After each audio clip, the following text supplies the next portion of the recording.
Hey everybody, it's Gary Mears out here at Faith Chapel in Luckett's. I'd love to be able to sit here today and talk to you about all the grand and glorious things that are going on in this historic 135-year-old sanctuary. That's just not where church is happening for us these days.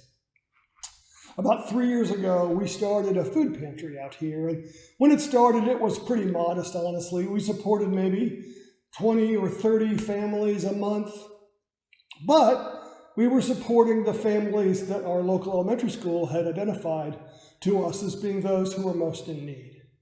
Then comes COVID, and demand just skyrocketed. Again, we went from about 30 families a month to 100 families twice a month. At first, everybody was unemployed. Businesses had just shut down. Now, folks are back working, but if you're struggling to get by at 40 or 50 hours a week, and now you're working 20 or 30 hours a week, you just can't make ends meet. So demand continues to be very, very high. We're also completely managed and staffed by church volunteers, and they've been great. And this food pantry has given us an opportunity to teach those in our community who are more affluent that there are people who live right here, right in our local area, who are very much in need.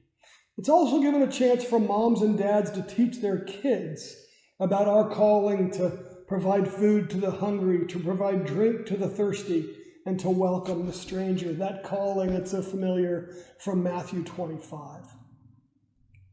More than that, it's given us an opportunity to build community, both with our shoppers and with our volunteers.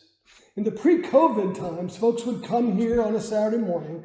They'd sit in the sanctuary, have a cup of coffee, maybe a donut, hang out with their neighbors, and wait their turn to go and shop, where they'd actually choose the items that they wanted. Since COVID, everything is pre-bagged and pre-boxed. So people pull into our parking lot, we put the pre-packed stuff into their cars, and away they go. So the one thing that they miss out of this new arrangement, the opportunity to sit here in the sanctuary, have a cup of coffee, and talk with their neighbors and friends. So, starting later this month, May 22nd, we're going to replicate that outside. We're going to set up tables and chairs, have some coffee, and maybe a few donuts, and give people a chance to sit and hang out together. Both our volunteers and our shoppers, a chance to be community together. For you see, together we are community.